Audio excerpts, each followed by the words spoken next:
আসসালামু আলাইকুম সম্মানিত দর্শক, সবাই কেমন আছেন? আশা করি সবাই ভালো আছেন। সবাইকে চ্যানেলে স্বাগতম জানাচ্ছি। আজকের এই ভিডিওতে কথা বলার চেষ্টা করব দলিল ঝাড় জমিদার। আপনারা সকলেই জানেন 2023 সনে ভূমি অপরাধ প্রতিরোধ ও প্রতিকার আইন নামে একটি আইন পাশ হয়েছে আমাদের বাংলাদেশে।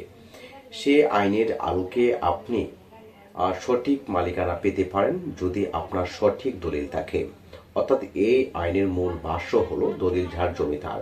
কিন্তু কিভাবে সে আইনটি প্রয়োগ করে আপনি প্রকৃত মালিক হতে পারেন বা প্রকৃত মালিকানা দাবি করতে পারেন, এই মর্মে অনেকে প্রশ্ন করে থাকেন, অনেকে প্রশ্ন খুঁজে পান না বলে অনেকেই কমেন্টস করে থাকেন। তো আবারও আজকের এই ভিডিওটি নিয়ে আমি আপনাদের সম্মুখে হাজির হয়েছি। আপনারা যেখান থেকে এই মুহূর্তে আমার ভিডিওটি দেখছেন, অবশ্যই ভিডিওটি আপনারা সকলের মাঝে শেয়ার করে দিবেন এবং দেখার সুযোগ করে দিবেন, যাতে আপনার মতো যাদের আরো অন্যান্য সমস্যাগুলো রয়েছে তারাও যেন এই আইনটি প্রয়োগ করে তারা যেন সঠিক প্রতিকার পেতে পারে।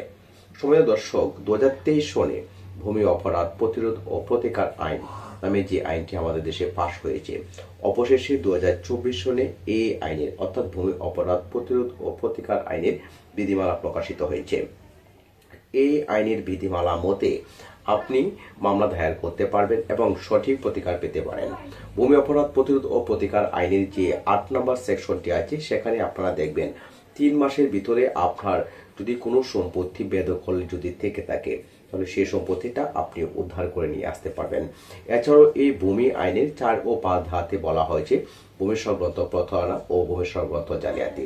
অর্থাৎ কেউ যদি আপনার কোনো সম্পত্তি নিয়ে প্রতারণা করে থাকে, জালিয়াতি করে থাকে, অবৈধ কোনো ধরনের কাগজপত্র সৃজন করে সেই সম্পত্তির মালিকানা দাবি করতে চায়, তাহলে তার বিরুদ্ধে আপনি চিফ জুডিশিয়াল ম্যাজিস্ট্রেট আদালতে আপনি তার বিরুদ্ধে এই ভূমি আইনে 4 ও 5 ধারা মোতাবেক মামলা দায়ের করে আপনার সম্পত্তি আপনার অধীনস্থ নিয়ে আসতে পারেন।